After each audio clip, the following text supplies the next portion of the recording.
ವಿಜ್ಞಾನವೇ ಬೆಳಕು ನಮ್ಮ ಬದುಕಿನ ದಾರಿ. ಹೊಸ ಕನಸುಗಳ ಜೊತೆ ಸಾಗೋಣ ಎಲ್ಲರೂ ಸೇರಿ. ಪ್ರಶ್ನೆ ಕೇಳೋಣ, ಉತ್ತರ ಹುಡುಕೋಣ, ನಾನಾ ದೀಪ ಹಚ್ಚಿ ಭವಿಷ್ಯ ಕಟ್ಟೋಣ. ಪ್ರಯೋಗಶಾಲೆಯಲೇ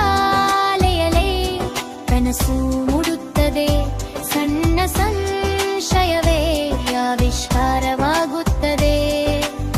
ಪ್ರಕೃತಿಯ ವಿಸ್ಮಯ ತಿಳಿಯುವೆವು, ಸತ್ಯದ ದಾರಿಯಲ್ಲಿ ಮುಂದೆ ನಡೆಯುವೆವು. ವಿಜ್ಞಾನಿಗಳ ಪರಿಶ್ರಮದ ಲೋಕಕ್ಕೆ ಕೊಟ್ಟ ಮಹಾಜಯಾನ. ವಿದ್ಯಾರ್ಥಿಗಳಿಗೆ ನೀವೇ ಶಕ್ತಿ, ನವ ಭಾರತಕ್ಕೆ ಅದುವೇ